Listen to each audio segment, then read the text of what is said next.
ಇದು ಜೀವಾಮೃತನಾ? ಹೌದು ಅಣ್ಣ, ಇದು ಜೀವಾಮೃತ ಇದು. ಹ್ಮ್. ನಾನು ಇದಕ್ಕೆ ಬೆಲ್ಲ, ಹ್ಮ್. ದ್ವಿದಳ ಧಾನ್ಯದ ಹಿಟ್ಟು, ಹ್ಮ್. ಒಂದು ನಮ್ಮ ಬದಿವಿನ ಗಿಡದ ಬಡ್ಡೆಯಲ್ಲಿ ಇರ್ತಕ್ಕಂಥ ಮಣ್ಣು, ಹ್ಮ್. ಆ ಸಗಣಿ, ಹ್ಮ್. ನಾಟಿ ಆಕಳದ ಗಂಜು, ನಾಟಿ ಆಕಳದ ಸಗಣಿ ಹಾಕಿದ್ವಿ. ಹ್ಮ್. ಯಾವ್ದಾವ್ದು ಎಷ್ಟೆಷ್ಟು ಹಾಕಿರ?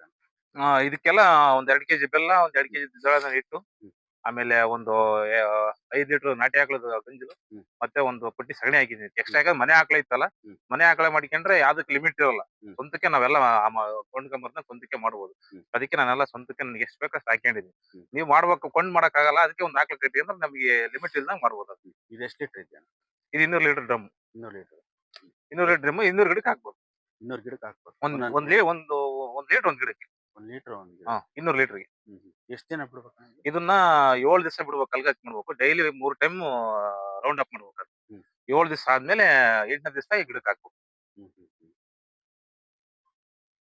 ನೀವು ಹೊಸದಾಗಿ ಮಾಡೋಂಥವ್ರಿಗೆ ಏನಾದ್ರು ಹೇಳ್ತೀರಾ? ಹೊಸ ಮಾಡೋಂತಾರೆ ಏನಂದ್ರೆ, ಇದನ್ನ ಮಾಡೋದ್ರಿಂದ ನಮಗೆ ಈ ರಾಸಾಯನಿಕ ಗೊಬ್ಬರ ಕೊಡದಂಗೆ ಇದನ್ನ ಕೊಟ್ರೆ ಯಥೇಚ್ಛವಾಗಿ ಫಲವತ್ತತೆ ಬರುತ್ತೆ. ಮತ್ತೆ ಭೂಮಿನೂ ಮೃದುವಾಗುತ್ತೆ. ಮತ್ತೆ ಅಡಿಕೆ ಮರಕ್ಕೆ ಯಾವ್ದು ರೋಗದ ಬಾಧೆನೂ ಇರೋದಿಲ್ಲ ಅಂತ. ಹೆಚ್ಚು ಇಳುವರಿನೂ ಬರುತ್ತೆ ಇದರಿಂದ.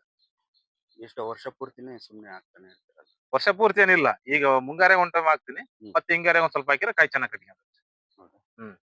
ಅದು ಸಾಧ್ಯವಾದಷ್ಟು ಮನೆ ಒಳಗಡೆ ಆಕಳ, ಎಮ್ಮೆ, ದನ, ಕರಳು ಕಟ್ಟಿಗೆ ಅಂದ್ರೆ ನಮಗೆ ಗೊಬ್ಬರ ಆಗುತ್ತೆ. ನಾವು ಕೊಂಡಿರ್ತಕ್ಕಂತ ಗೊಬ್ಬರ ಕೊಳ್ಳೋದು ತಪ್ತತೆ. ಇದಕ್ಕೆ ಹಾಕೋ ಬಂಡವಾಳ ಕೊಂಡ್ ಹಾಕೋದಕ್ಕಿಂತ ಅವು ಮನೆಯಾಗ ಬಂದಿರುತ್ತೆ. ಒಂದ್ ಎಮ್ಮೆ ಕಟ್ಟಿ ಅಂದ್ರೆ ಹಾಲು ಮೊಸರು ಮನೆಯಾಗಲ್ಲೇ ಎಲ್ಲ ಯೂಸ್ ಮಾಡ್ಕೊಬಹುದು ಕೊಳ್ಳೋದಕ್ಕಿಂತ. ಪ್ರತಿಯೊಂದಕ್ಕೂ ಅನುಕೂಲ ಆಗುತ್ತೆ.